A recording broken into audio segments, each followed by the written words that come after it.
The Creator crafted the sun, the moon, the stars, divided light from dark, to distinguish seasons on this earth we call ours. For this reason we enjoy fruits to be eaten.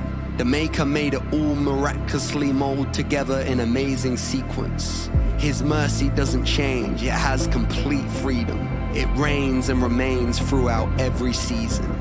Like a never-ending paradise, mercy is fruit that is always ripe. Like a taste of heaven, with hope, peace, love entwined. Like a fountain that doesn't run dry, this mercy is outside of time. This Creator God never says no to those who ask for mercy. His arms are always open to those who are thirsty. His love is not conditional, not earthly. You don't have to have it all together or be worthy. He is always listening. He speaks words of wisdom and peace.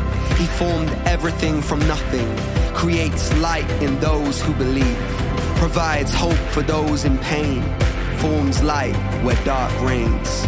And just like the setting sun, He makes everything one again. He forgives all mistakes.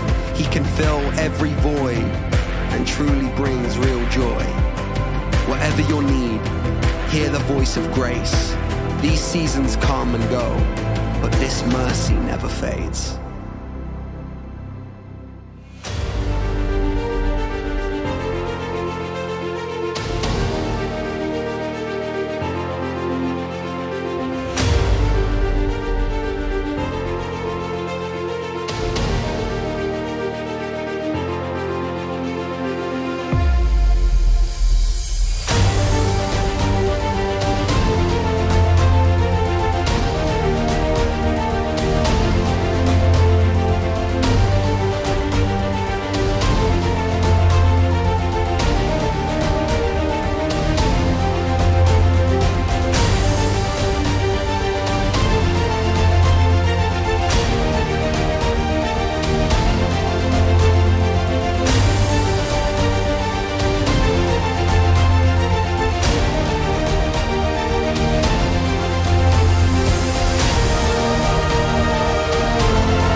Mari, jemaat yang dikasihi Tuhan, kita bersama-sama akan memperkatakan apa yang dimaksud dengan Pentakosta ketiga dan Mazmur 91.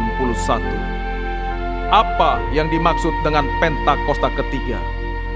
1. Pentakosta ketiga adalah pencurahan Roh Kudus yang dahsyat di zaman ini, melebihi yang terjadi di Azusa Street. 2. Pentakosta ketiga akan mengakibatkan penuaian jiwa yang terbesar dan yang terakhir sebelum Tuhan Yesus datang kembali. 3. Pentakosta ketiga akan membangkitkan generasi Yeremia, yaitu anak-anak muda yang dipenuhi Roh Kudus, cinta mati-matian kepada Tuhan Yesus, tidak kompromi terhadap dosa, dan akan bergerak untuk memenangkan jiwa. 4. Pentakosta ketiga lahir di Indonesia dan bergerak ke bangsa-bangsa. Gerakan ini dari timur ke barat dan akan kembali ke Yerusalem. 5. Pentakosta ketiga akan memberikan kuasa untuk menyelesaikan amanat agung, dan setelah itu Tuhan Yesus akan datang kembali.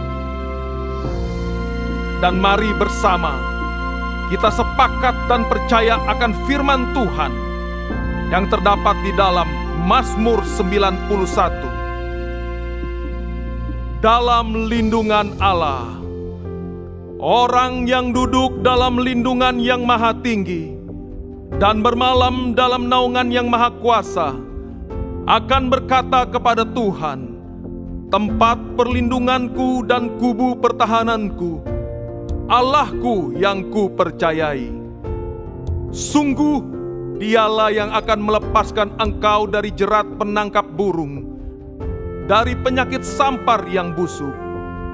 Dengan kepaknya Ia akan menudungi engkau, di bawah sayapnya engkau akan berlindung. Kesetiaannya ialah perisai dan pagar tembok. Engkau tak usah takut terhadap kedahsyatan malam, terhadap panah yang terbang di waktu siang, terhadap penyakit sampar yang berjalan di dalam gelap, terhadap penyakit menular yang mengamuk di waktu petang.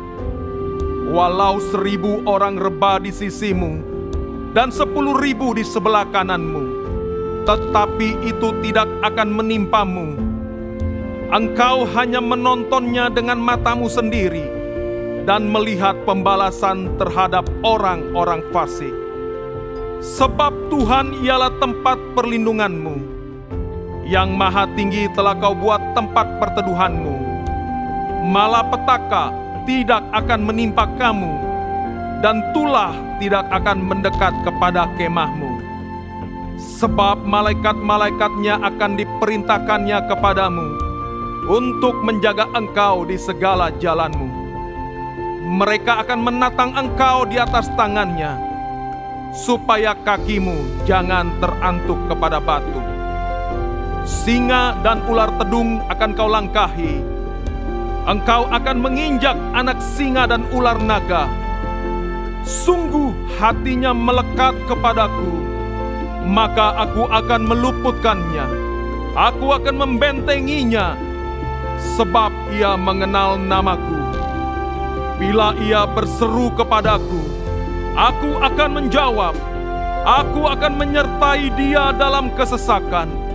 Aku akan meluputkannya dan memuliakannya. Dengan panjang umur akan kukenyangkan dia, dan akan kuperlihatkan kepadanya keselamatan daripadaku. Haleluya! Amin. Kami buka ibadah hari ini di dalam nama Tuhan Yesus Kristus. Haleluya. Mari berikan tepuk tangan saudara-saudara bagi Tuhan saudara. Haleluya.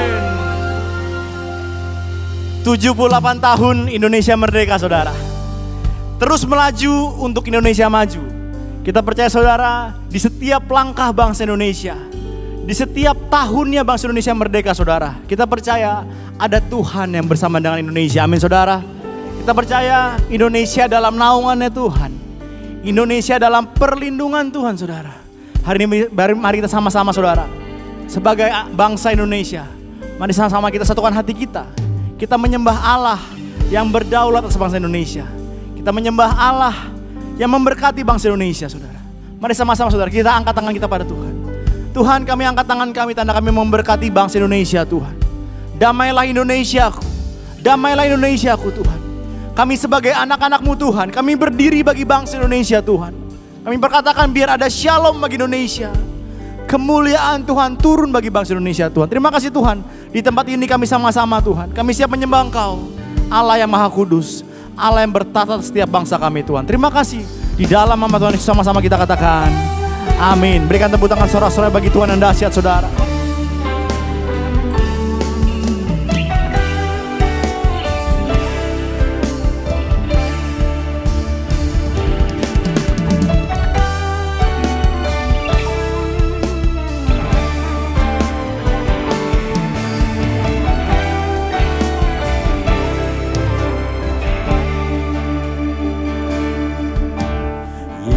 Yesuslah Tuhan yang layak ditinggikan, layak disembah oleh suku-suku bangsa. Dengan darah-Mu Kau telah tebus dosaku, genapi Tuhan firman-Mu atas negeriku. Yesuslah Tuhan yang layak ditinggikan, layak disembah oleh suku-suku bangsa. Dengan darah-Mu Kau telah tebus dosaku, genapi Tuhan firman-Mu atas negeriku. Sama katakan, hatiku rindu melihat kemuliaan-Mu, hatiku rindu melihat curahan kuasa-Mu di tanah tercinta, negeriku Indonesia. Ku berdoa Indonesia, penuh kemuliaan-Mu Indonesia, bagi kemuliaan-Mu. Ya Allahku, nyatakan kemuliaan-Mu. Ya Allahku, nyatakan curahan kuasa-Mu di tanah tercinta, negeriku Indonesia. Ku berdoa Indonesia, penuh kemuliaan-Mu Indonesia, bagi kemuliaan-Mu.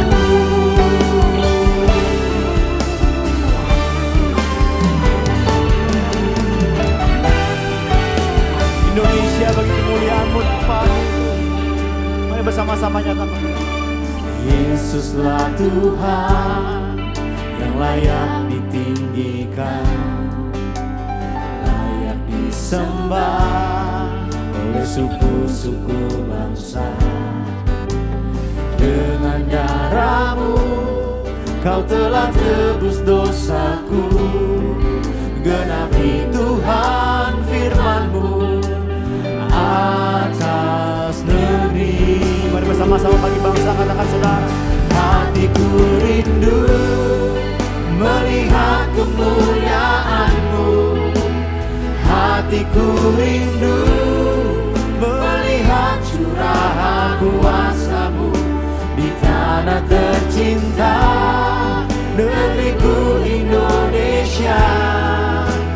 Ku berdoa Indonesia, penuh kemuliaan-Mu Indonesia, bagi kemuliaan-Mu.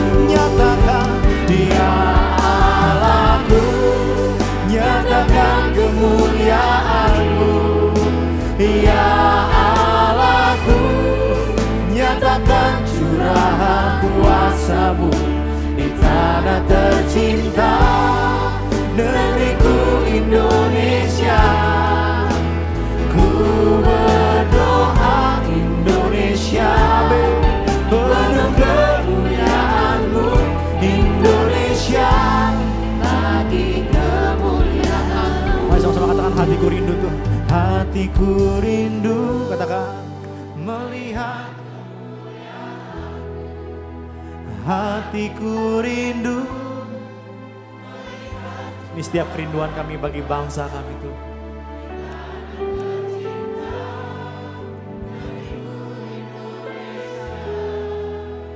Ku berdoa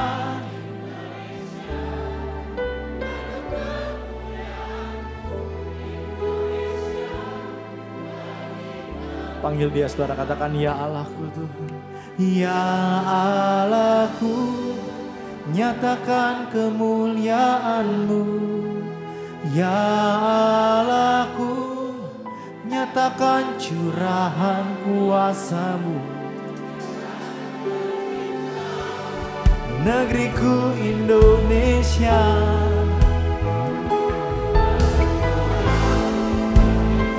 Amin. Penuh Indonesia, bagi kemuliaan-Mu. Mari bersama-sama bagi bangsa ini nyatakan saudara. Hatiku rindu melihat kemuliaan-Mu. Hatiku rindu melihat curahan kuasa-Mu di tanah tercinta, negeriku Indonesia.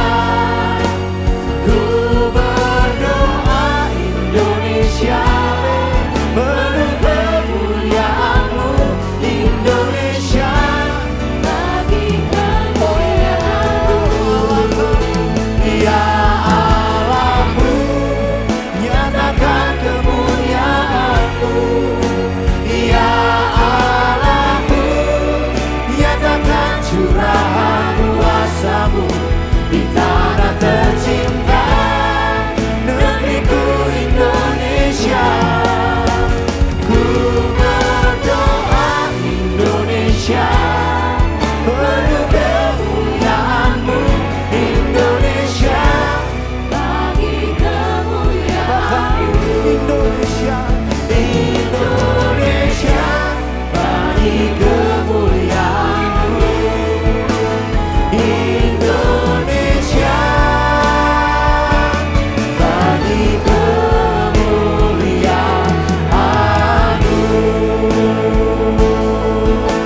percaya pasti sesuatu yang besar terjadi bagi bangsa kami Indonesia Tuhan.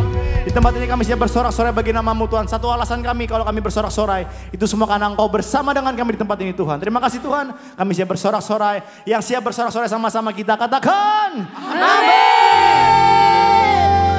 Shalom GBI PRJ. Shalom. Boleh sama-sama saya katakan merdeka. Merdeka. Merdeka. 78 tahun Tuhan sudah pimpin bangsa ini. Bahkan masa depan Tuhan sudah arahkan.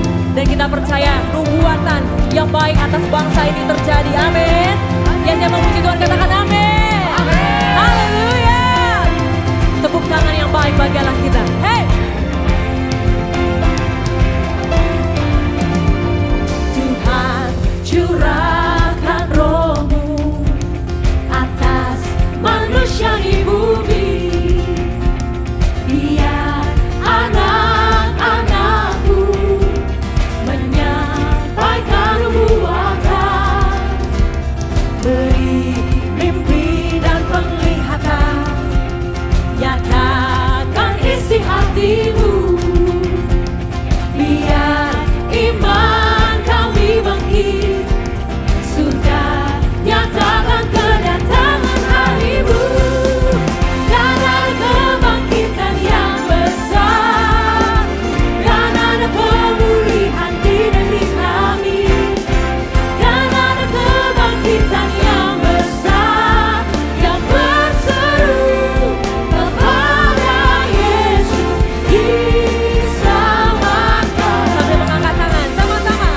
Dan ada kebangkitan yang besar, dan ada pemulihan di negeri kami. Dan ada kebangkitan yang besar, yang berseru kepada Yesus diselamatkan. Tepuk tangan yang baik bagi anak kita ya. Haleluya. Tuhan curahkan roh-Mu atas manusia di bumi. Biar anak-anak-Mu menyampaikan nubuatan, beri mimpi dan penglihatan, nyatakan isi hati-Mu. Biar iman kami bangkit, surga nyatakan kedatangan hari-Mu. Kan ada kebangkitan yang besar, kan ada pemulihan di negeri kami. Kan ada kebangkitan yang besar, yang berseru kepada Yesus diselamatkan. Kan ada kebangkitan yang besar, kan ada pemulihan di negeri kami.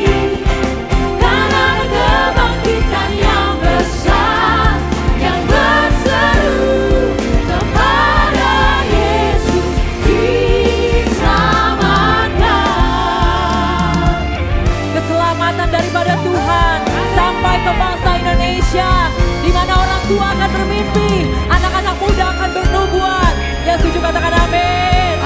Yang siap terima urapan Tuhan, kuasa dari sorga turun di atas bumi ini.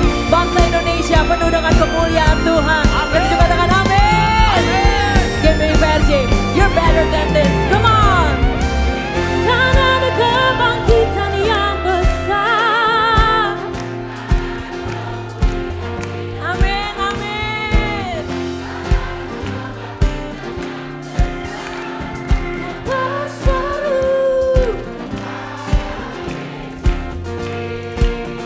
Ini kata-kata profetik saudara, sama-sama yuk. Kan ada kebangkitan yang besar di Indonesia,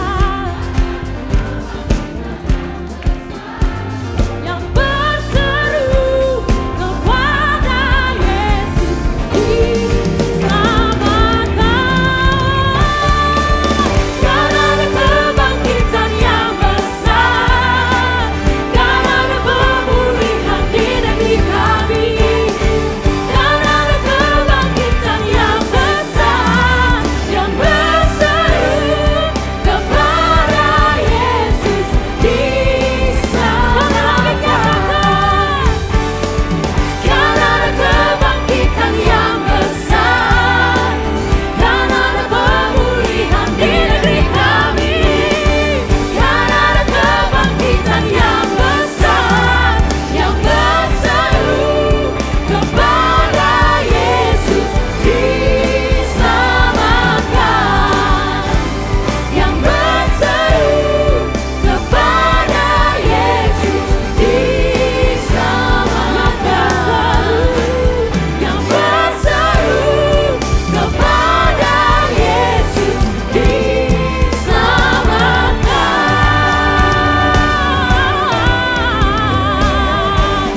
Saya lebih dari pemenang.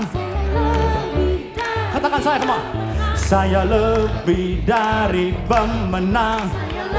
Tunjuk kanan kirimu, katakan, come on. Kamu lebih dari pemenang. Katakan, kamu lebih dari pemenang. Katakan, kita lebih, come on.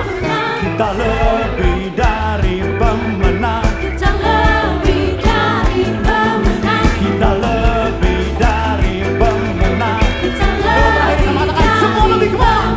Semua lebih dari pemenang. Semua lebih dari pemenang. Semua lebih dari pemenang. Katakan, jika Allah, come on.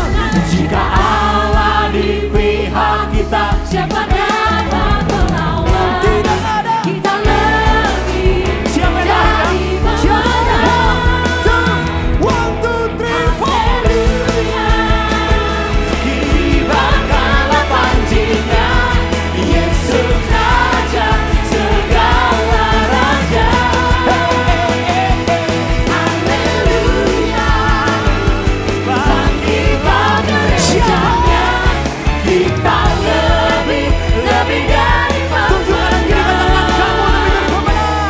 Kamu lebih dari pemenang. Katakan, semua lebih dari pemenang. Berikan tepuk tangan sorak-sorai bagi Tuhan yang dahsyat. Come on. Haleluya. Kami percaya bahwa kami adalah lebih daripada pemenang ya Tuhan. Terima kasih Tuhan. Dan saat ini kami berdiri mengangkat tangan kami. Berdoa untuk bangsa kami Indonesia. 78 tahun Tuhan menyertai bangsa kami. Menjadi bangsa yang merdeka ya Tuhan. Kami akan melihat. Bangsa kami akan terus melaju untuk Indonesia maju. Dengan iman kami katakan. Bangsa kami akan aman. Dengan iman kami katakan. Bangsa kami akan maju. Bangsa kami akan diberkati Tuhan. Dan kami percaya kan ada kebangkitan yang besar terjadi atas bangsa kami Indonesia ya Tuhan. Khususnya menjelang pemilu 2024 kami akan melihat perbuatan Tuhan yang luar biasa terjadi atas bangsa kami. Kami percaya Tuhan semua akan berjalan aman dan lancar ya Tuhan. Dan setiap presiden nanti yang terpilih adalah presiden yang toleran, yang nasionalis dan takut akan Tuhan. Terima kasih Tuhan. Kami berdoa Tuhan untuk Bapak Presiden kami Pak Jokowi, juga Pak Ma'ruf Amin. Kiranya Tuhan Kau selalu memberikan hikmat, sehingga setiap keputusan yang diambil berdasarkan daripada Engkau ya Tuhan. Datanglah kerajaan-Mu, jadilah kehendak-Mu di bumi seperti di sorga, di bangsa Indonesia seperti di sorga. Terima kasih Tuhan. Kami berdoa untuk gembala sidang kami Pak Niko. Kiranya Tuhan Kau yang terus mengurapi hamba-Mu. Tuhan yang memberikan hikmat kebijaksanaan atas hamba-Mu. Kami percaya kuasa dan otoritas Tuhan juga menyertai hamba-Mu Tuhan. Sehingga kemanapun hamba-Mu melayani Tuhan. Ada mujizat-mujizat Tuhan yang boleh terjadi. Dan nama Tuhan yang selalu dipermuliakan. Engkau memberkati Tuhan kesehatannya. Kau memberkati pelayanannya. Juga memberkati keluarga besarnya. Kami juga berdoa untuk Gembala CK7 Dr. Yanto. Kiranya Tuhan terus pakai hamba-Mu semakin luar biasa ya Tuhan. Untuk mengembalakan setiap kami umat-Mu di CK7. Sehingga menjadi umat yang layak dan berkenan di hadapan Tuhan. Kami percaya Tuhan. Engkau terus memberikan kesehatan yang terbaik atas hamba-Mu. Engkau terus memberikan perlindungan yang sempurna atas hamba-Mu. Juga keluarga besarnya selalu aman dalam perlindungan Tuhan. Dan saat ini kami melihat banyak sekali anak-anak muda di tempat ini Tuhan. Kami tahu bahwa janji Tuhan generasi Yeremia akan dipakai Tuhan hari-hari ini. Di mana akan bangkit anak-anak muda yang takut akan Tuhan. Yang cinta mati-matian kepada Tuhan Yesus. Tidak pernah kompromi terhadap dosa dan bergerak memenangkan jiwa. Inilah waktunya ya Tuhan. Anak-anak muda akan Kau pakai secara luar biasa. Di setiap bidang-bidang yang ada ya Tuhan. Dan kiranya nama Tuhan boleh dipermuliakan melalui mereka Tuhan. Terima kasih ya Bapa. Inilah yang menjadi doa kami. Di dalam nama Tuhan Yesus Kristus. Kami sudah berdoa mengucap syukur. Mari yang percaya sama-sama kita katakan. Amin.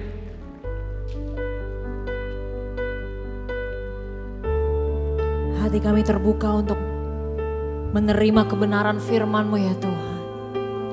My heart and our hearts are open space for you to move, Lord. We're gonna make room for you, Jesus.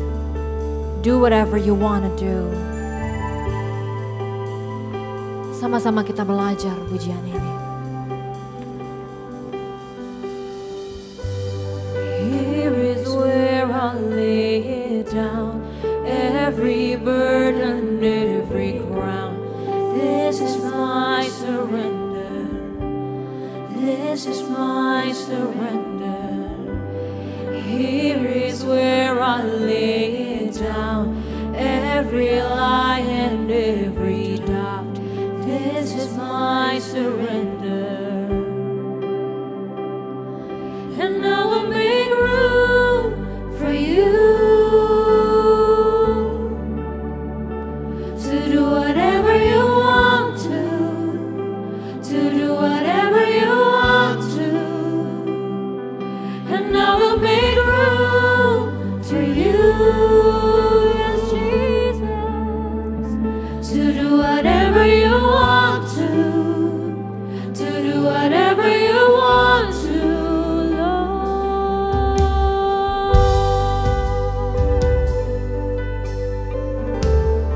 We humble ourselves down before you, Jesus. Kami rendahkan hati kami hanya melalui kehendak-Mu ya Bapa. Here is where I lay it down, every burden, every crown. This is my surrender. This is my surrender. Here is where I lay it down, every lie and every doubt. This is my surrender.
Shalom semuanya, saya percaya kalau kita ada hari ini semua karena anugerah Tuhan. Bagaimana dengan sahabat-sahabatku yang luar biasa? Tuhan Yesus baik, Tuhan Yesus begitu peduli dan sayang kepada kita. Kita berdoa ya, terima kasih Bapa yang baik, terima kasih Allah kami, terima kasih Roh Kudus. Tidak secara kebetulan kami mendengar pada hari ini, kami percaya ada suatu kebaikan yang akan Tuhan berikan, sehingga kami boleh mengerti apa yang menjadi kehendak-Mu dalam kehidupan ini. Terima kasih untuk CK7, terima kasih juga untuk segala sesuatu yang sudah Tuhan sediakan bagi kami, dan kami siap untuk meresponi dengan sikap yang benar. Haleluya, amin. Shalom semuanya, saya percaya kalau kita ada semua karena anugerah Tuhan ya, kita akan masuk dalam firman Tuhan. Kita akan masuk dalam Amsal 14 ayat 1 ya. Amsal 14 ayat 1, demikian firman Tuhan. Perempuan yang bijak mendirikan rumahnya, tetapi yang bodoh meruntuhkan dengan tangannya sendiri. Saya ulang sekali lagi, Amsal 14 ayat 1. Firmannya singkat, tegas, tapi powerful. Perempuan yang bijak mendirikan rumahnya, tapi yang bodoh meruntuhkan dengan tangannya sendiri. Wow. Mungkin kita berkata seperti ini, Bu Indri, ini adalah untuk hari Minggu, ini bukan untuk ibadah wanita. Kenapa jadi tentang perempuan? Nah, di sini kita harus belajar, kita harus mengerti. Firman Tuhan itu bukan firman yang eksklusif, bukan hanya untuk orang-orang tertentu, bukan hanya untuk kalangan tertentu, bukan untuk gender tertentu, tapi untuk setiap kita yang percaya, yang mau meresponi hari ini. Dan ingat, kita adalah siapa di mata Tuhan? Kita adalah mempelai Kristus. Betul, artinya firman ini bukan hanya untuk gender wanita, tapi untuk setiap kita yang menangkap pesan Tuhan, yang mau meresponi firman Tuhan dan yang mau menghidupinya. Nah, dikatakan firman ini bukan hanya untuk wanita, tapi juga buat seorang ayah, buat seorang suami, buat seorang istri, buat seorang anak, buat seorang mertua, buat seorang menantu, buat ipar, intinya buat setiap kita firman ini berlaku ya. Itu yang pertama, supaya jangan sampai kita salah mengerti. Karena seringkali kita menganggap firman untuk Natal berarti yang ada di Lukas, Bu Indri, tentang kelahiran Yesus di palungan.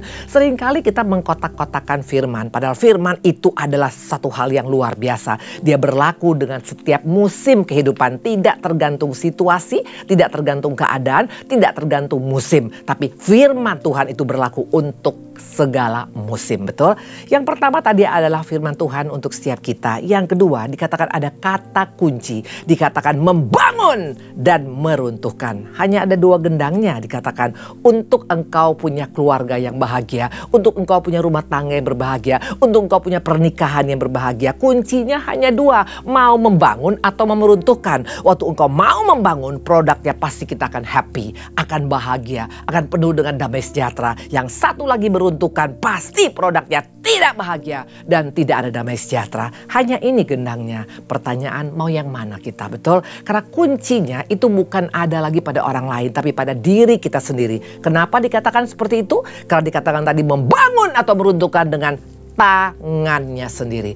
Nah, seringkali kita sebagai anak-anak Tuhan, mengaku orang Kristen, kita seringkali mengkambing hitamkan pihak ketiga. Gara-gara si A, Bu Indri, gara-gara wanita lain, gara-gara pria lain, gara-gara pergaulan anak saya rusak, gara-gara orang lain, semuanya kita cari kambing hitam, kita mulai menyalahkan. Bahkan juga kita sering menuntut, kalau suami saya berubah, Bu Indri, maka saya akan berubah sebagai istri. Kalau anak saya menghormati saya, maka saya akan baik sebagai orang tua. Kalau mama papa saya tidak membeda-bedakan, saya akan menjadi anak yang menghormati orang tua. Waktu engkau seperti ini, kita seperti apa? Ini apa, bapak-bapak, ibu-ibu? Ya, kita tahu ini apa, betul? Ini adalah palu, betul? Ternyata palu itu bukan hanya cuman ada di pengadilan. Kita seringkali menunjuk, memvonis, menuntut, betul? Dan akhirnya terakhir kita putuskan untuk bercerai karena waktu kita gak mendapatkan apa yang kita punya mau ya. Seringkali itu terjadi dalam keluarga kekristenan. Maka hari-hari ini jangan anggap enteng karena keluarga, pernikahan adalah inisiatif daripada surga langsung.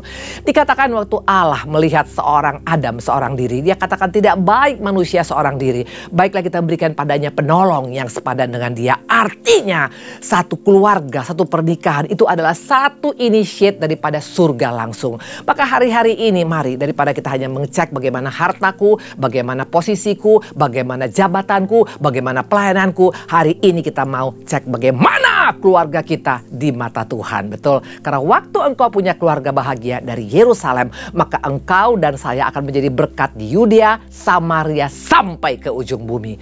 Iblis gak suka kalau keluarga Kristen itu rukun. Iblis gak suka kalau keluarga Kristen punya anggur manis. Iblis gak suka kalau keluarga Kristen itu adalah sehati. Kenapa bilang? Karena ada dua hal. Pertama, Tuhan katakan, ku perintahkan berkat sampai selama-lamanya waktu keluarga rukun. Makanya iblis tidak mau pasangan suami istri rukun. Iblis tidak mau orang tua dengan anak rukun. Karena dia tahu di balik kerukunan, di balik unity, itu ada berkat Tuhan yang diperintahkan sampai selama-lamanya. Yang kedua, ada kuasa doa. Bayangkan, kita punya kuasa. Bukan hanya pendeta besar yang punya kuasa. Waktu keluarga rukun, antara suami dengan istri rukun, anak-anak dengan orang tua rukun, maka dikatakan apa saja yang kita minta, Tuhan akan berikan. Ini yang membuat iblis gemetar dan dia takut melihat orang-orang, keluarga-keluarga pernikahan Kristen yang seperti ini. Dan satu lagi, waktu keluarga Kristen rukun, apa yang terjadi? Dikatakan penginjilan yang paling efektif dimulai bukan karena KKR besar, pendeta besar yang khotbahnya luar biasa, tapi waktu orang melihat keluarga Kristen yang punya anggur manis sampai hari ini, mereka berkata, kok beda? Anggurnya kok tetap manis sampai hari ini? Dan dikatakan banyak orang percaya pada waktu Yesus campur tangan dalam pernikahan di Kana. Nah, hari ini kita akan lihat, betul, jangan menjadi sekedar hakim yang hanya bisa ketuk palu. Kalau dia tidak berubah, Bu Indri, saya pun tidak berubah. Jangan engkau menjadi hakim di dunia ini, karena penghakiman adalah milik Tuhan. Lakukan bagian kita, maka engkau pasti akan bisa membangun keluarga bahagia. Karena yang menghancurkan dan yang membangun adalah tangan kita sendiri, betul? Nah, mungkin kita berkata, banyak contoh-contoh di Alkitab yang gara-gara pakai hak menjadi hakim, yang menjadi jaksa, menuntut, mengetok palu, membuat keluarganya hancur. Siapa contohnya? Keluarga Rahel dan keluarga Yakub. Siapa yang nggak tahu Rahel dan Yakub adalah keluarga yang harusnya sangat bahagia? Suaminya Yakub itu sangat mencintai Rahel. 14 years dia bekerja tanpa harus dibayar gajinya.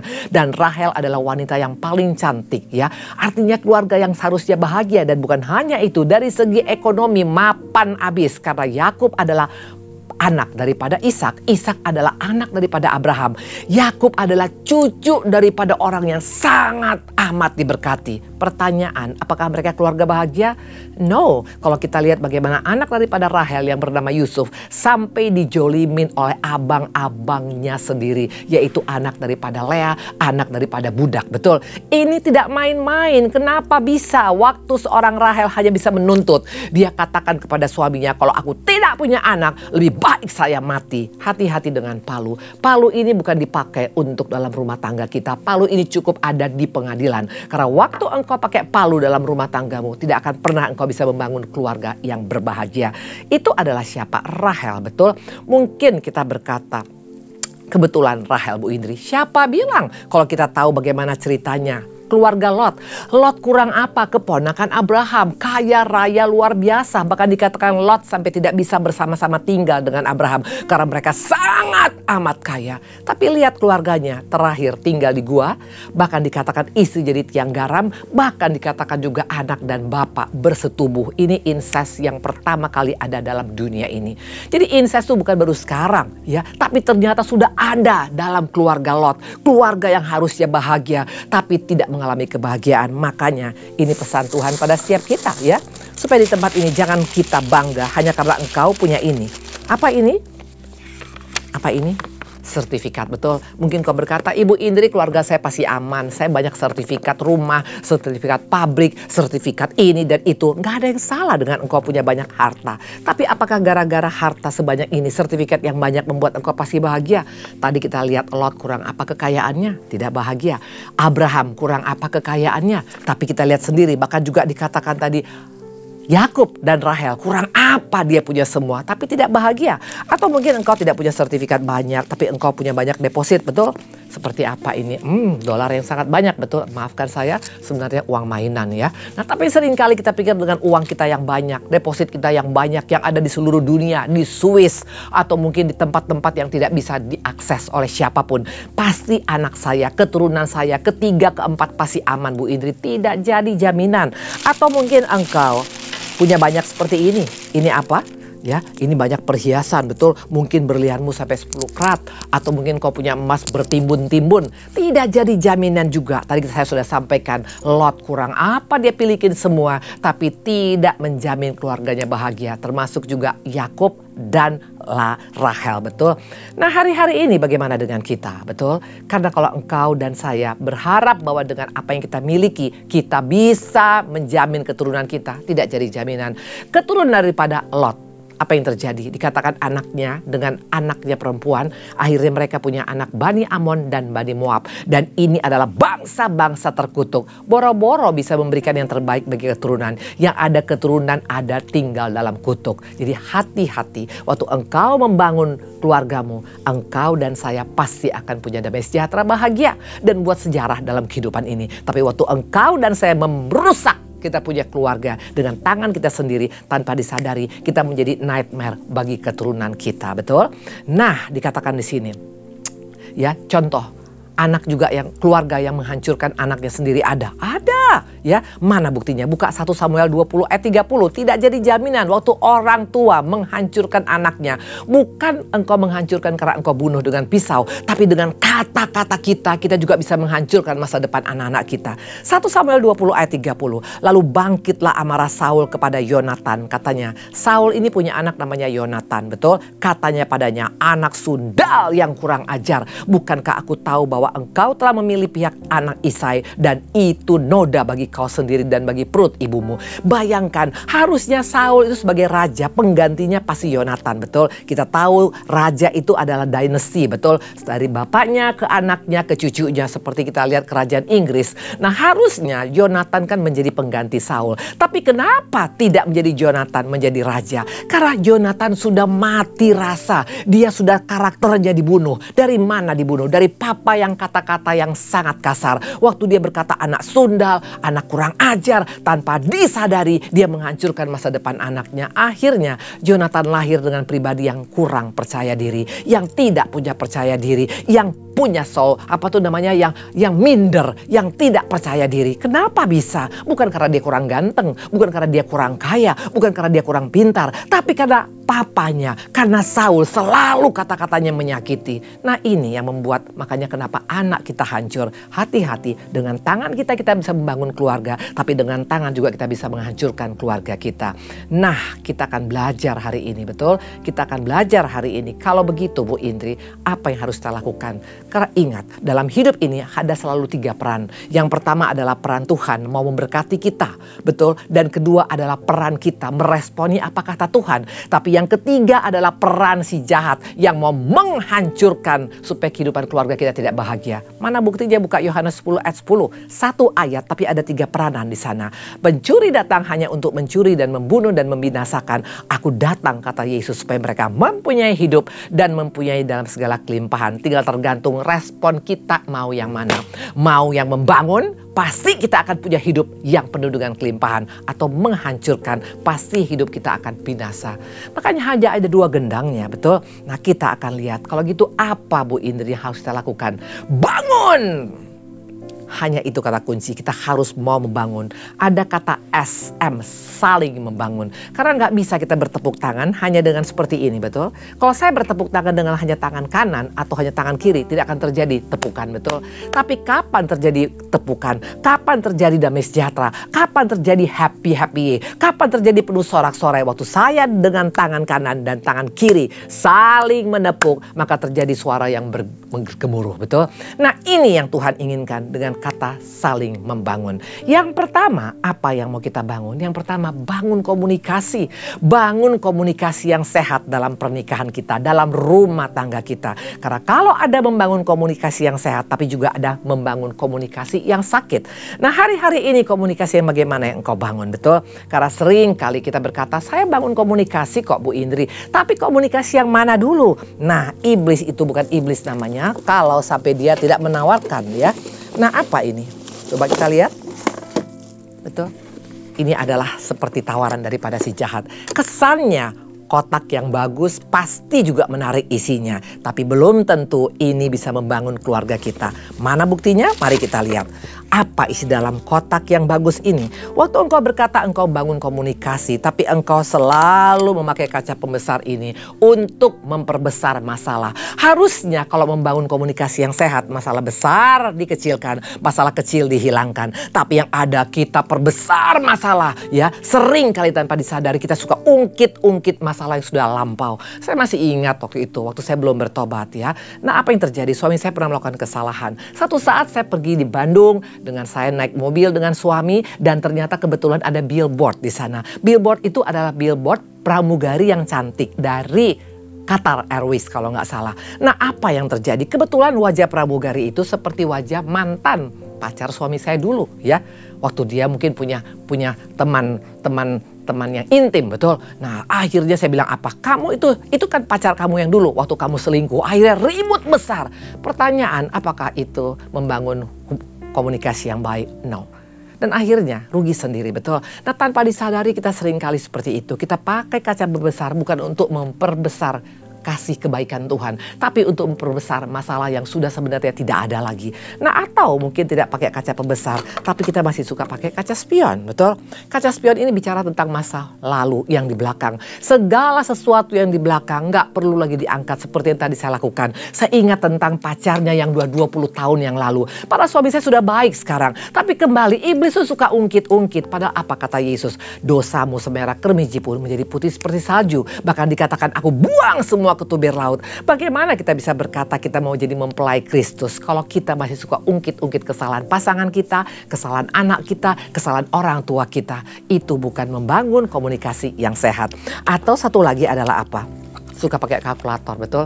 Kita ungkit-ungkit, kita ingat-ingat. Atau kita katakan sampai kapan saya mesti mengalah? Sampai kapan saya mesti mengampuni? Sampai kapan saya mesti baik pada kamu? Sampai kapan saya mesti sabar? Waktu engkau pakai kalkulator, kita mengecewakan Tuhan. Yesus tidak pernah pakai kalkulator kepada kita. Ingat waktu bagaimana Tuhan bertemu dengan Petrus?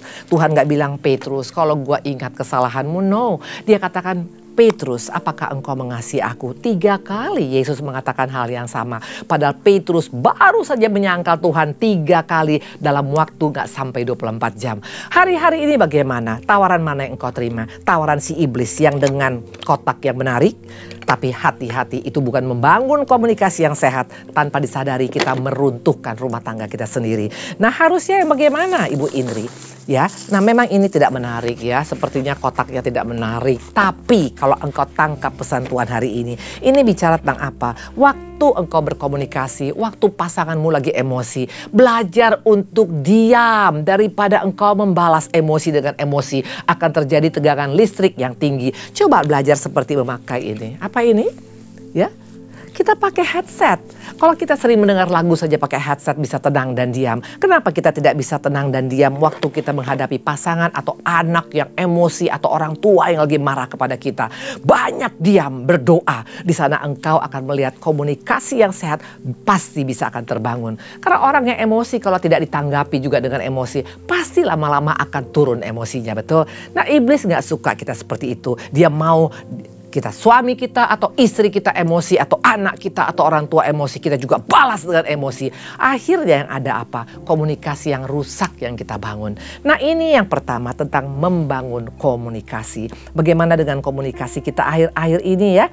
Nah, dikatakan tadi, selain tadi kotak-kotak tadi juga, ya, yang kotak tadi dikatakan juga, ya, dalam kotak itu juga ada apa, ya. Nah, seringkali kadang-kadang kita masih pakai seperti ini, ya. Seperti ini kita masih pakai. Sebentar saya akan tunjukkan, ya. Memang dalam kotak itu sepertinya bagus, tapi ada ini, apa ini, ya. Waktu engkau pakai gunting, ya. Ini bicara tentang apa? Ini juga bicara tentang hal-hal yang tidak baik, ya. Nah, waktu engkau pakai seperti ini, seperti kaca pembesar, seperti kalkulator, artinya kita nggak siap membangun komunikasi. Nah, yang kedua dikatakan adalah apa? Saling membangun kepercayaan. Nah, ini penting karena waktu engkau tidak percaya, waktu engkau curiga terus, ya, waktu engkau was-was, waktu engkau asumsi, tidak akan mungkin kita bisa membangun keluarga yang bahagia, betul? Memang pernah trauma, Bu Indri. Suami saya pernah seperti ini, anak saya pernah melakukan seperti ini. Anak saya pernah narkoba, Bu Idris. Suami saya pernah dalam keadaan punya wanita lain. Istri saya suka menghamburkan uang atau apapun. Tapi kenapa tetap nggak percaya? Kalau engkau tidak mempercayakan keluargamu kepada Tuhan, bagaimana engkau bisa percaya kepada Tuhan tentang kebaikannya? Very simple, betul. Makanya dikatakan apa yang dikatakan oleh Ayub. Coba buka Ayub 3 ayat 25 sampai 26. Hati-hati dengan asumsi. Karena yang kutakutkan itulah yang menimpa aku. Dan yang kucemaskan itulah yang mendatangi aku. Aku tidak mendapat ketenangan dan ketentraman. Aku tidak mendapat istirahat, tapi kegelisahanlah yang timbul. Wah, rugi sendiri. Kenapa bisa rugi? Yang ngomong ini adalah Ayub, orang saleh, ya. Waktu engkau asumsi tentang suamimu, tentang istrimu, tentang anakmu, tentang orang tuamu, makanya gak heran it happen, it really happen, ya. Dan karena apa? Kita mulai mereka-reka, jangan-jangan dia tidak setia pada saya, terjadi. Jangan-jangan anak saya ini ada pikiran jahat sama saya, makanya terjadi. Jangan-jangan orang tua saya ini memang tidak adil kepada saya, makanya terjadi. Maka hari-hari ini yang harus kita dapat adalah pikiran Kristus, betul? Karena waktu engkau mempercayakan kepada Tuhan, keluargamu akan berbeda hasilnya. Jangan selalu hanya pakai ini, betul? Apa ini?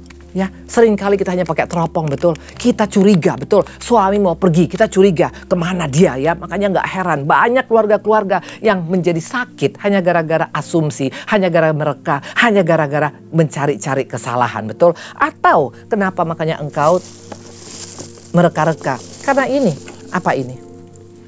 Saringan, betul. Saya berkali-kali bawa ini karena seringkali kita tanpa disadari kita tidak pakai saringan. Apa artinya, Bu Indri? Jangan dengar semua omongan orang. Waktu orang mengatakan suamimu tidak akan bisa berubah, halo, katakan bahwa satu orang sungguh-sungguh seisi rumah pasti akan selamat. Makanya saring semua perkataan supaya membuat engkau bisa mempercayakan suamimu yang mungkin pernah melukai engkau sebelumnya. Atau engkau pakai saringan waktu orang berkata istrimu tidak sayang kepadamu. Engkau pakai saringan, engkau berkata bahwa seorang istri adalah penolong. Dan apa yang dipersatukan oleh Tuhan tidak akan bisa dipisahkan oleh apapun kecuali oleh pada kematian. Waktu engkau pakai saring dengan firman Tuhan akan berbeda hidup kita. Makanya kita bisa mulai mempercayakan pasangan kita, percayakan anak kita. Waktu orang berkata anakmu itu tidak akan mungkin berubah, katakan dalam nama Tuhan Yesus. Tuhan katakan anak orang benar tidak akan hidup minta-minta. Waktu engkau pakai saringan akan berbeda cara menghadapi semuanya ini, betul? Nah, iblis nggak suka kita percaya. Nah, bagaimana engkau bisa berkata aku percaya padamu Yesus kalau kita tidak percaya kepada keluarga yang Tuhan berikan pada kita? Ingat, pernikahan, keluarga adalah inisiatif kerajaan surga. Kalau engkau tidak mempercayakan keluargamu yang Tuhan berikan pada kita, bagaimana kita bisa berkata, aku percaya kepadamu Tuhan, janjimu ya dan amin dalam hidupku, dan engkau punya rancangan bukan kecelakaan tapi masa depan yang penuh harapan. Kalau kepada keluarga yang depan mata saja kita tidak percaya, betul? Nah, dikatakan itu yang kedua. Yang ketiga adalah apa? Yang ketiga, membangun rasa saling menghargai. Ini kata kunci. Karena seringkali kehancuran daripada keluarga tidak saling menghargai, tapi saling menjatuhkan.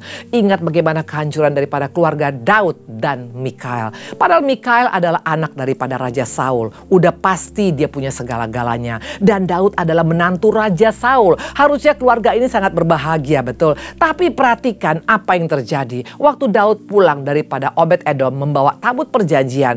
Nah, waktu itu dia menari-nari dengan para wanita karena memang seorang raja. Pastilah dikelilingi oleh banyak wanita. Nah, seorang Mikhail ini cemburu buta, betul, karena dia terlalu mencintai suaminya. Apa yang terjadi pas seorang Daud pulang dari membawa tabut perjanjian? Dia katakan di depan dayang-dayang, dia permalukan suaminya dengan berkata, kamu seperti orang gila menelanjangi diri sendiri dengan menari seperti itu. Hati-hati waktu engkau permalukan pasanganmu. Tanpa disadari kita tidak membangun respek dalam keluarga. Karena waktu ada kata rasa hormat, saling menghormati, akan beda keluarga kita. Makanya tadi ini saya hanya ulang sekali lagi, gunting. Ya, seringkali tanpa disadari kita gunting. Waktu suami ngomong kita gunting omongannya. Waktu istri ngomong kita gunting omongannya. Kamu tahu apa? Udah, kamu diam saja. Ya, memang mungkin pasangan kita mungkin orang sederhana. Mungkin istrimu hanya cuma tamatan SD atau SMP saja. Sementara engkau adalah pengusaha besar. Tapi kenapa rupanya? Apakah yang dibutuhkan harus orang yang tinggi pangkatnya atau tinggi titelnya membuat keluarga bahagia? No, tapi untuk ada saling hormat di sana, keluarga itu akan bahagia. Ayah saya seorang pengusaha yang cukup diberkati. Mama saya hanya seorang ibu rumah tangga biasa, bahkan kelas 5 SD. Perhatikan perbedaannya sangat jauh. Dari segi penampilan ibu saya pun sederhana. Ayah saya itu sangat ganteng dan juga seperti ke bule-bulean. Tapi setiap ayah mau buka usaha, tidak pernah dia buka usaha tanpa menanyakan kepada istrinya. Dia pagi-pagi bangun jam 4, dia tanya, bagaimana ini? Apakah kamu setuju kalau saya buka ini? Dan mama saya adalah pendoa. Dia orang sederhana, tulisan dia juga biasa, bahasa Inggris gak bisa, tapi doanya luar biasa. Makanya setiap ayah buka usaha, yang gunting pita itu bukan pengusaha, bukan pejabat, tapi ibu saya sendiri. Hari-hari ini pakai gunting ini hanya untuk menggunting baju atau menggunting rambut. Jangan pakai untuk menggunting perkataan pasanganmu. Waktu anakmu bicara, mungkin kasih masukan kepada kita sebagai orang tua. Jangan bilang kamu tahu apa, anak tahu apa. Papa mama lebih tahu semuanya. Atau mungkin waktu orang tua ngomong, jangan kita bilang mama papa jadul. Hello please deh. Waktu engkau menggunting perkataan keluargamu, orang-orang yang ada ditempatkan Tuhan dalam hidupmu, tanpa disadari kita tidak membangun saling menghormati. Bagaimana engkau bisa berkata, aku menghargai engkau Tuhan, aku respect kepadamu Tuhan, kalau kepada keluarga yang Tuhan berikan saja kita tidak respect. Hari-hari ini keluarga di dunia melambangkan bagaimana sikap kita waktu kita diangkat menjadi keluarga kerajaan Allah. Itu yang ketiga. Yang keempat, harus membangun keintiman. Yes, pasti. Makanya ada istilah quality time, betul? Bapak-bapak jangan sibuk cari uang. Harus ada waktu dengan anak-anakmu, dengan pasanganmu, betul? Karena uang gak segala-galanya. Tapi waktu ada kebersamaan, mungkin pulang gereja ibadah, makan bersama, atau mungkin hanya nonton TV di rumah dengan mungkin hanya cuman makan makan jagung bakar. Bukan harus mahal, tapi intinya ada quality time dalam keluarga. Karena Yesus juga, dia sangat rindu. Bayangkan 33 tahun umur Yesus, selama 30 tahun dia bersama dengan keluarganya. Hanya 3,5 tahun dia melayani, betul? Artinya apa? Keluarga is priority dalam kerajaan surga. Makanya kenapa mujizat pertama terjadi itu dalam apa? Dalam keluarga, dalam pernikahan. Artinya Yesus membuktikan kepada kita, jaga keluargamu, sayangi keluargamu. Mungkin mereka masih ada bersama dengan kita, betul? Harus membangun keintiman. Papa, mama juga, suami, istri. Jangan menjadi rutinitas dalam pelayanan, betul? Jangan rutinitas dalam rumah tangga. Ada kalanya engkau pergi berdua saja. Mungkin anak-anak dititip sama orang tuamu. Supaya untuk membangun keintiman. Karena kalau engkau tidak bisa intim dengan pasangan, bagaimana kita bisa punya kasih mula-mula tetap kepada Yesus? Kalau engkau melayani, kalau engkau mengikut Tuhan tanpa kasih mula-mula, akan beda loh. Orang yang melayani Tuhan, yang beribadah, yang ikut Tuhan dengan kasih mula-mula, itu beda. Baru masuk saja kita dalam penyembahan, itu bisa menangis karena merasa Tuhan betapa baiknya engkau. Bagaimana engkau bisa mempunyai kasih mula-mula kepada Tuhan yang gak kelihatan kalau kepada keluarga sendiri kita sudah hambar dan tawar. Jangan bangga dengan berkata saya sudah menikah 500 tahun Bu Indri, atau mungkin 50 tahun, 100 tahun, tapi masih gak ada anggur manis itu. Karena banyak saya punya anak-anak rohani yang konseling ya, itu memang masih menikah satu rumah, tapi yang satu tidur di atas, yang satu tidur di bawah, atau kamar berbeda. Apakah ini yang Tuhan mau? Kalau engkau dan saya sudah kehilangan kasih mula-mula, minta sama Tuhan hari ini. Karena rumah tangga yang bahagia dibangun melalui keintiman bersama, betul? Itu yang keempat. Yang terakhir, yang kelima, saling membangun kepekaan. Know your family. Kenali suamimu, kenali istrimu, kenali anak-anakmu, kenali orang tuamu. Kalau engkau kenal keluargamu, engkau dan saya juga pasti kenal siapa Yesus kita. Karena bagaimana engkau berkata, aku kenal engkau ya Allahku. Padahal anak sendiri kita nggak tahu apa yang menjadi kesukaannya, apa yang tidak menjadi kesukaannya. Apalagi suamimu, engkau tidak tahu kesukaannya, istrimu, engkau tidak tahu apa maunya. Makanya kalau engkau sadar bahwa kita saling membutuhkan, kepekaan itu dibangun, akan berbeda keluarga kita. Terus terang waktu suami saya tabrakan, waktu itu dia pas masuk rumah sakit, waktu dia koma. Saya pikir suami saya selama ini gak bertobat karena memang dia lebih suka dengan teman-temannya, dengan memakai narkoba, dengan pergi ke diskotik, dengan teman-teman yang lain. Saya tidak sadar saya tidak kenal suami saya. Padahal kami sudah menikah hampir puluhan tahun. Nah, apa yang terjadi pada saat waktu suami saya tabrakan, koma. Nah, itu kebetulan suami saya sudah sadar hari ke-11. Nah, saya diundang pelayanan. Perhatikan, padahal diundang pelayanan. Harusnya kan rohani sekali. Nah, saya titip dengan mama mertua saya, Ma, rumah, tolong titip Ari ya. Saya hanya sebentar pelayanan. Dan teman-teman dekatnya saya panggil untuk menemani suami saya kalau pas bangun dari tidur siang bahwa istrinya lagi pergi, makanya minta ditemanin. Kesannya sangat-sangat berhikmat. Tapi pertanyaan, apakah itu mau suami saya? Pas saya lagi ada di pelayanan, itu saya punya anak pegawai itu datang ke gereja. Mereka bilang, ibu dengan kertas selembar, tolong cepat pulang. Bapak semuanya kamar-kamar di rumah sakit. Dia tanya, mana istri saya? Saya kaget, ternyata Pak Ari rupanya kenapa tidak bertobat. Ternyata salah satu, dia adalah pribadi yang pengen didampingi oleh istri. Di sana saya minta ampun sama Tuhan. Saya tinggalkan semua pelayanan selama 2 tahun. Saya urus suami saya yang sakit, yang sudah kena batang otak, yang sudah dalam keadaan tidak happy pemikirannya, yang sudah error pemikirannya. Saya temani dia selama 2 tahun. Dia bangun, saya bangun. Dia tidur, saya tidur. Dia marah, saya diam. Itu saya lakukan 2 tahun. Karena saya mau kenal siapa suami saya. Sekarang keluarga kami bisa dipulihkan. Kenapa? Waktu aku kenal suamiku, waktu suamiku kenal aku, waktu aku kenal anak-anakku, waktu anak-anaknya kenal dengan orang tua. Di sana kita bisa membangun keluarga yang bahagia. Hari-hari ini jangan hanya bangga dengan berkata, I'm a Christian. Pertanyaan Kristen yang bagaimana kita. Karena kalau kita membangun keluarga yang bahagia, ini yang dinamakan bahwa kita adalah Kristen dewasa. Apa ini? Kristen dewasa itu adalah mempelai wanita, betul. Nanti waktu Tuhan datang kedua kali, dia akan datang sebagai raja, bukan sebagai bayi lagi. Dikatakan dia akan mencari pribadi-pribadi yang dewasa secara rohani. Dari mana terbukti orang dewasa rohani? Dari keluarganya yang betul-betul dibangun dengan kasih Yesus, betul. Hari-hari ini bagaimana dengan kita? Sebagai ayat terakhir, saya bawa ini apa? Jangan jadi Kristen bayi, betul. Waktu engkau Kristen orok yang hanya cuma minum susu saja, yakin kita bisa bangun keluarga yang bahagia. Tuhan mempercayakan keluarga pada kita untuk kita boleh menjadi mempelainya di kemudian hari. Karena pada hari yang akan Tuhan datang, nanti dikatakan dia akan mencari mempelai yang dewasa secara rohani. Tuhan memberkati ya. Jadi sekali lagi saya minta kepada setiap kita di tempat ini, hati-hati dengan yang namanya palu.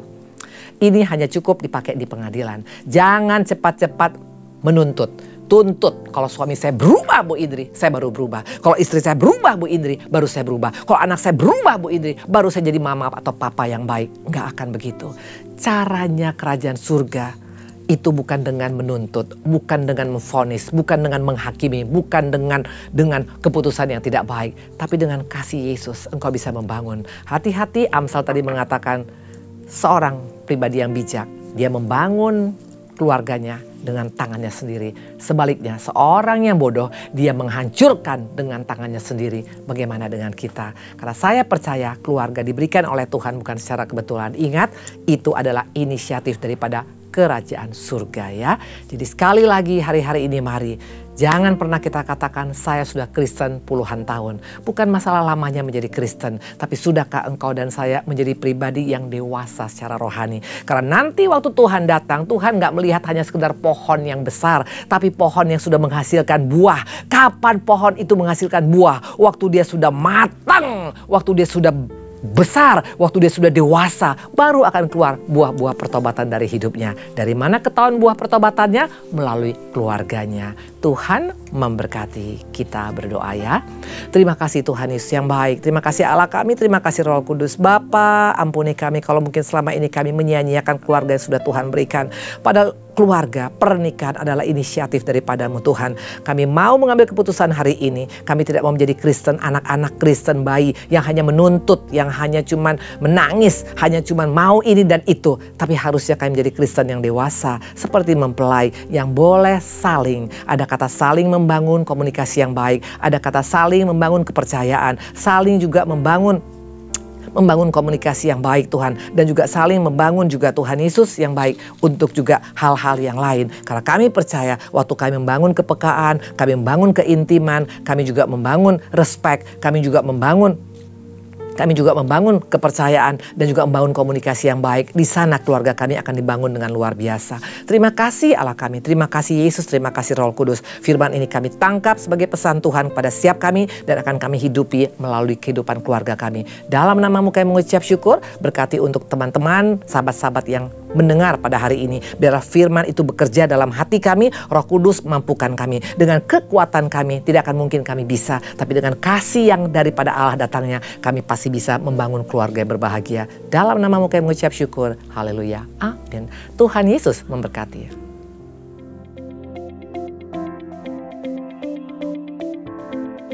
Shalom.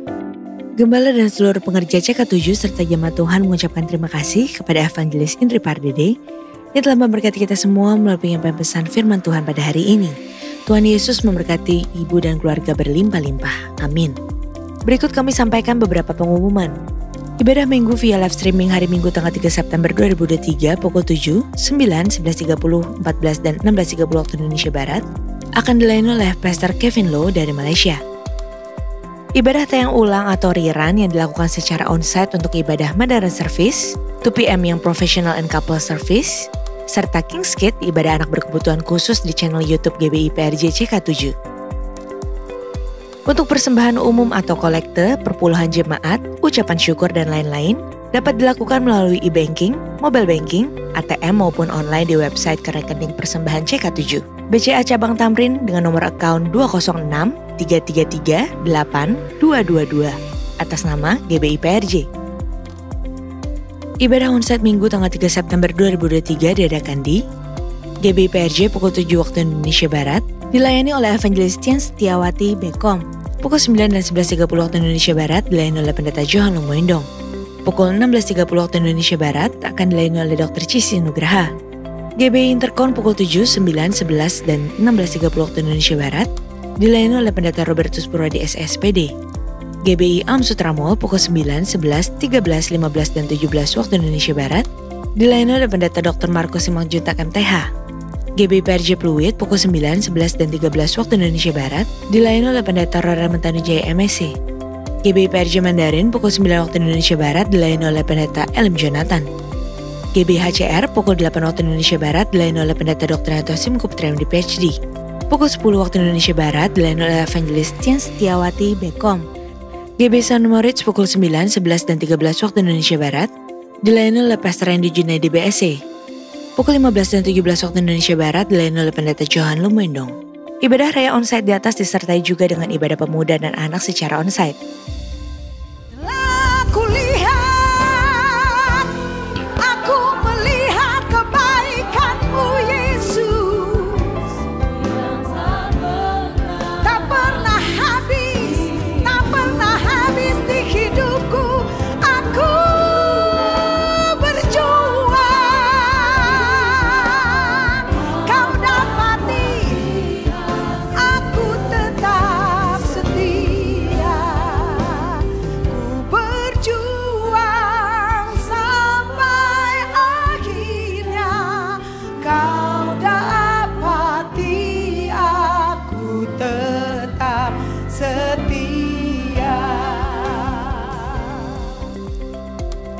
Unit pelayanan jemaat akan mengadakan baptisan air secara onsite pada hari Sabtu 9 September 2023 pukul 8.30 waktu Indonesia Barat. Bagi Bapak Ibu yang ingin dibaptis harap segera mendaftarkan diri. Pendaftaran dibuka mulai tanggal 20 Agustus sampai dengan 3 September 2023 secara online via www.gbprj.org atau di counter sekretariat ibadah onsite masing-masing cabang.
Sekian pengumuman hari ini. Terima kasih atas perhatian Bapak Ibu sekalian. Tuhan Yesus memberkati.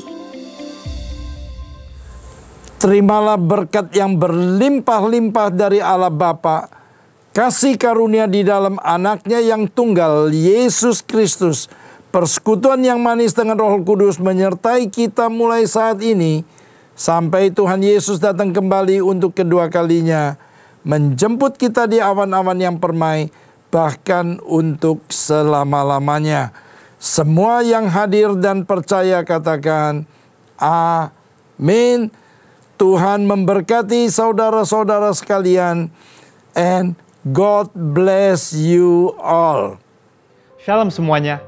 Tema edisi Voice of Pentecost hari ini adalah berjalan di dalam roh, belajar dari Filipus.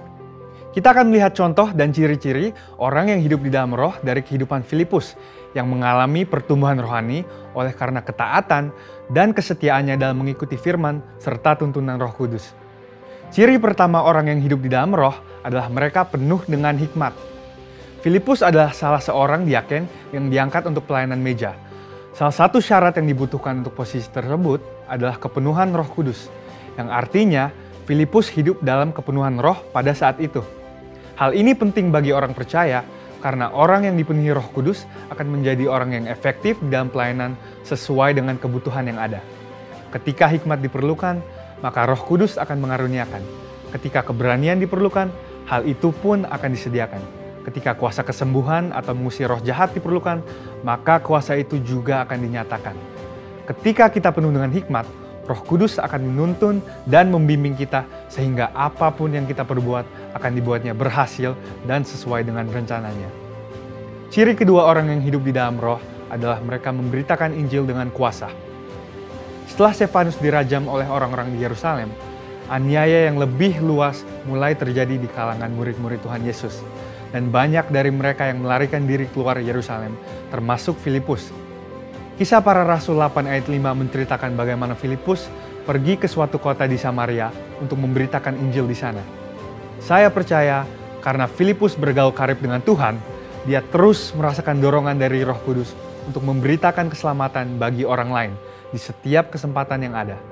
Hal tersebut merupakan karya Roh Kudus dalam hati orang percaya. Singkat cerita, orang-orang di Samaria percaya kepada berita yang disampaikan oleh Filipus. Mereka membuka hati dan Roh Kudus pun bekerja dan menjamah setiap orang yang mendengar hingga hati mereka berbalik kepada Tuhan. Dalam pemberitaan Injil itu juga terjadi manifestasi kuasa Allah dengan kesembuhan dan kelepasan yang luar biasa. Banyak orang dilepaskan dari roh-roh jahat dan disembuhkan, termasuk yang lumpuh dan timpang. Kuasa Roh Kudus dinyatakan secara luar biasa. Hal ini menggenapi apa yang Tuhan Yesus katakan bahwa tanda-tanda heran dan mujizat akan terjadi di dalam pelayanan murid-murid Tuhan Yesus. Melalui kejadian ini, kita bisa melihat bahwa Filipus yang bergaul intim dengan Tuhan dipakai menjadi alat Tuhan yang efektif dalam membawa Injil keselamatan. Kuasa Tuhan sungguh dinyatakan bagi orang-orang yang bergaul intim dengan Roh Kudus. Ciri ketiga orang yang hidup di dalam roh adalah mereka mentaati Tuhan dengan segenap hati. Suatu hari ketika Filipus sedang di tengah pelayanan yang terus berkembang di Samaria, Tuhan mengutus satu malaikat untuk membawa pesan untuk dia. Kisah Para Rasul 8 ayat 26 berkata, "Kemudian berkatalah seorang malaikat Tuhan kepada Filipus. Katanya, bangunlah dan berangkatlah ke sebelah selatan, menurut jalan yang turun dari Yerusalem ke Gaza. Jalan itu jalan yang sunyi." Dibutuhkan ketaatan yang besar untuk melakukan perintah Tuhan dengan kondisi seperti Filipus pada waktu itu. Filipus bisa saja berpikir bahwa pelayanannya masih sangat dibutuhkan di Samaria, atau belum ada orang lain yang bisa menggantikannya untuk melayani di sana. Namun, Filipus memilih untuk taat dan pergi ke tempat di mana Tuhan memerintahkan. Tanpa diketahuinya, ternyata saat itu ada seorang bendahara kerajaan dari Ethiopia yang sedang dalam perjalanan pulang ke negaranya. Dia seorang penganut agama Yahudi yang pulang dari ibadah di Yerusalem dan saat itu sedang membaca kitab Yesaya. Filipus dituntun oleh Roh Kudus untuk mendekati kereta pembesar itu dan menanyakan apakah dia mengerti arti dari ayat yang dibacanya. Ternyata dia tidak mengerti dan meminta Filipus untuk menerangkannya. Dia menggunakan kesempatan ini untuk memberitakan Injil dan bendahara tersebut pun akhirnya percaya dan dibaptis.